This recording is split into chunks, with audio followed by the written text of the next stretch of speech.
don't usually share this story with anyone. Even now, thinking about it makes my chest tighten, and my throat feels dry just writing these words. Last summer, I rented a cabin for a week-long family getaway. It was supposed to be peaceful, a chance to unplug, breathe clean air and spend time together. Just me, my wife Claire, our 15-year-old son Ryan, our 12-year-old daughter Sophie, and little Ethan, who had just turned 3. The cabin was nestled deep in the mountains, surrounded by towering pines. It wasn't one of those old, creaky, falling apart places either. In fact, it looked fairly modern, which was part of why I chose it. Secluded, quiet, no neighbors in sight. Exactly what we wanted, or at least what I thought we wanted. We arrived in the late afternoon. The sun was dipping behind the trees, streaking the sky with orange and crimson. The air smelled like damp earth and pine sap. Claire was unpacking groceries while Ryan and Sophie argued over which bed was theirs. I was unloading the car when I noticed Ethan standing near the front window, staring outside. At first, I thought he was just distracted by the forest, until I saw his lips curl into a little smile. "Hey buddy," I said, walking up behind him. "What are you looking at?" He didn't answer. He just kept smiling, and slowly raised one tiny finger, pointing toward the woods. I leaned down and followed his gaze. There was nothing there. No animals, no wind blowing the branches, nothing. "Ethan," Claire's voice came from the kitchen. "Dinner's ready." He didn't move, didn't look away. I crouched down in front of him, gently placing my hand on his shoulder. "Ethan, what are you smiling at?" Finally, he turned his head toward me and whispered in that soft, sing-song voice toddlers have, "The lady." I froze. "What lady?" He just blinked at me and smiled again.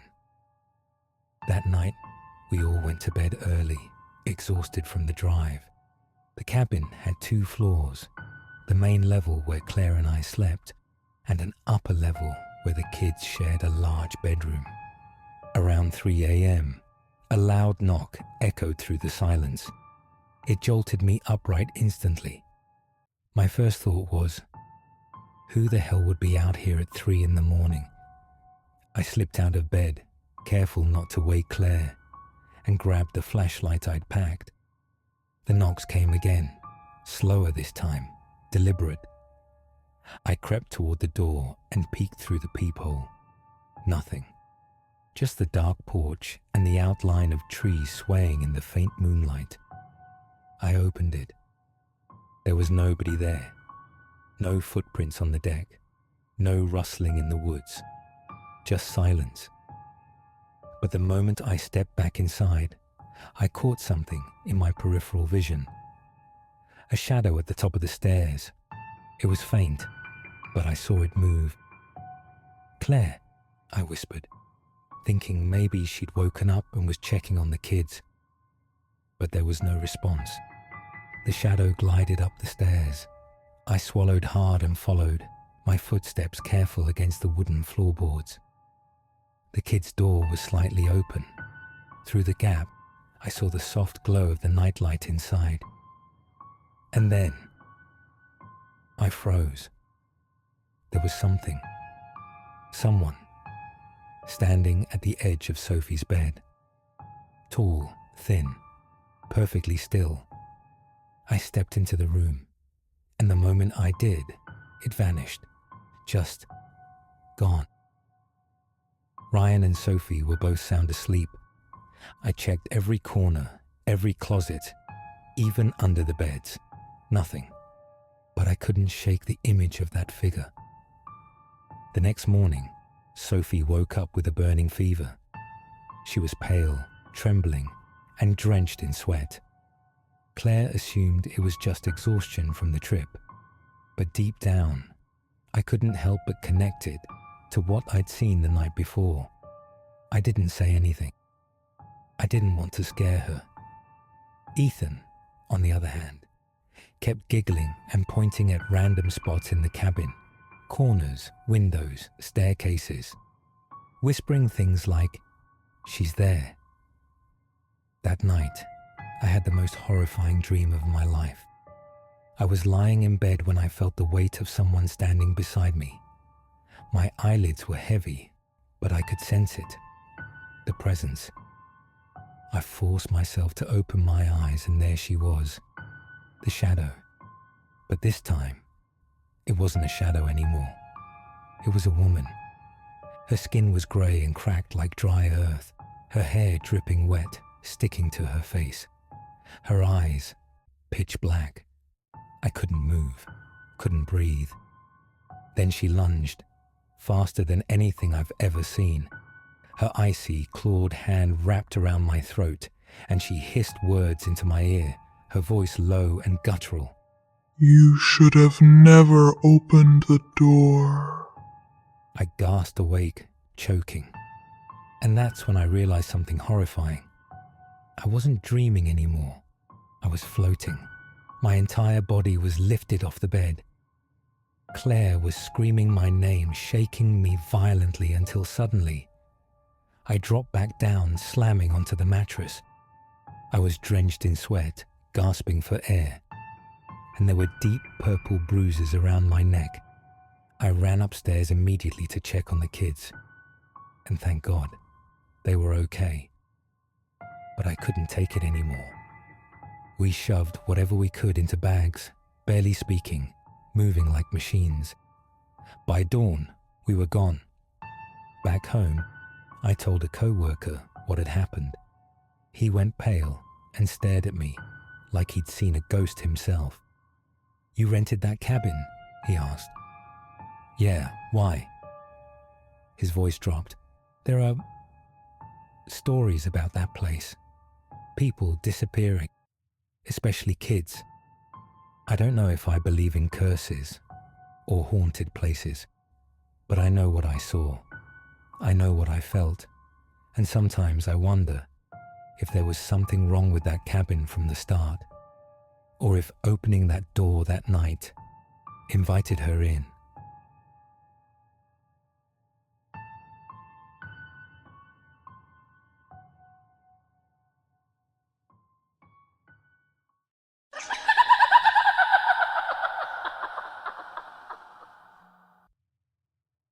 This happened to me about 3 years ago, and honestly, I've never really talked about it until now. I was walking home from a late-night diner near my place. It was around 2 a.m., and the streets were dead silent. You know how it feels when the world just goes quiet? Like even the air feels heavier. That's exactly how it was. I had my hands in my pockets, scrolling through my phone, just trying to keep my mind off how creepy the empty streets felt. The only light came from a few flickering street lamps, and even those looked like they were struggling to stay alive. That's when I heard it. A whistle, soft, slow, coming from somewhere behind me. At first, I didn't think much of it. I figured maybe someone was out walking their dog or heading home late, just like me. But when I turned around, the street was completely empty. I brushed it off and kept walking, but maybe 2 minutes later, I heard it again. This time, closer, louder. That's when the hairs on my arms stood up. I stopped, turned around again, and just stared down the street. Nothing. No cars, no people, not even the wind. It was too quiet. I started walking faster, trying to tell myself I was overthinking it, but I couldn't shake the feeling that someone was following me. And then, the whistle came again. This time, I swear it was right behind me. I froze. My stomach dropped. I could actually feel my pulse in my ears. I turned my head slowly, terrified of what I'd see. But there was no one there. At this point, I was done pretending it was nothing. I crossed the street and ducked into a side alley, thinking maybe I could lose whoever or whatever was messing with me. That's when it happened. The whistling started right next to my ear. I jumped so hard I almost dropped my phone. I spun around, ready to see someone standing inches away from me. But again, there was no one. Only silence. But there was something else. The air was warm, like someone had just leaned in and breathed against my neck. I couldn't move. I couldn't think. I just stood there, completely frozen, listening. My ears strained for any hint of sound, footsteps, movement, anything. But it was dead quiet. Finally, I forced myself to start walking again. Not running, just walking, trying not to make any sudden moves. Every step felt like it echoed through the entire block. And then, right when I thought maybe I was losing my mind, I passed under a streetlight, and I saw it, a shadow. It stretched across the pavement, but there was nothing there to cast it. I didn't even breathe. I just kept walking, eyes forward, praying I'd make it out of there. I could feel it following me though, that warmth, that presence, like it was right at my back, inches away, just watching me. Finally, I turned onto my street. That's when I heard the whistle one last time. Soft, slow, drawn out. And then it stopped. I ran the rest of the way home. I locked the door. I checked every window. I sat there in my living room for an hour, just listening, waiting, trying to calm down. It never came back. But I'll tell you this, I never walked down that road again.